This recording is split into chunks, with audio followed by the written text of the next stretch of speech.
Le courant électrique que la Société congolaise d'électricité et de l'eau fournit à Goma est déjà rétabli depuis le 25 mai dans la soirée à la suite d'une coopération entre l'entreprise rwandaise Rwanda Energy Group et la Socodé. Ces deux entreprises ont mis en marche la jonction des transports électriques à l'entrée de la ville par la petite barrière de Birere pour desservir les habitants de Goma en attendant que Matebe soit reconnecté dans les prochains jours, a indiqué Chiyoge Habamungugu, responsable administratif de Socodé. La Socodé a cherché une mesure urgente, de dépannage urgente, étant donné que nous étions déjà avancés avec d'autres sources.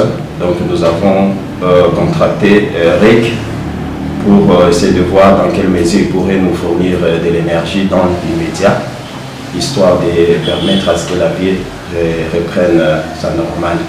Cette jonction sera consolidée à travers l'implantation d'une portique qui servira de point au sectionnaire des lignes et du compteur de l'énergie consommée, a dit Eugène Rukundo, chargé du projet Socodé. Nous avons une puissance, environ une puissance qui a besoin d'être alimentée, donc d'être couverte. Évidemment, l'énergie qui nous est fournie, on a transmis nos besoins, c'est-à-dire les réseaux communaux de Socodé de Virunga, pour avoir l'énergie suffisante.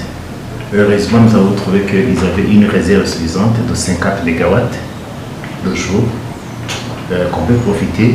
Mais le problème qui peut intervenir, c'est la liaison qui n'est pas dédiée pour donner le courant. Alors, on a fait des calculs, on a trouvé qu'on peut alimenter les deux réseaux à l'état actuel. Mais on aimerait que dans l'avenir, on puisse avoir une autre source permanente pour ne pas avoir des délais supplémentaires au cas où il y a un problème de fourniture. La coopération entre les deux entreprises, dont l'une est de droit rwandais et l'autre de droit congolais, entre dans la dynamique de production et de distribution du courant entreprise par les promoteurs de la Socodé, a soutenu Maître Aimé Kaba, avocat conseil de cette société. Il n'y a pas de conflits possibles qui puissent pointer à l'horizon parce que c'est un contrat, disons, ce sont des discussions qui étaient en cours. On a juste anticipé parce que c'est un cas d'urgence qui s'est présenté. Il fallait pallier à un problème qui s'est présenté par rapport à la situation de l'éruption volcanique. Il fallait répondre à ces besoins. Alors nous avons parlé à nos voisins, aussi nos partenaires, bientôt là, qui étaient d'accord, déjà qu'on était d'accord sur la plupart des termes du contrat qui va nous lier d'ici là, mais c'était juste un dépannage, comme l'a dit Théogène. Donc il n'y a pas de problème qui puisse pointer à l'horizon.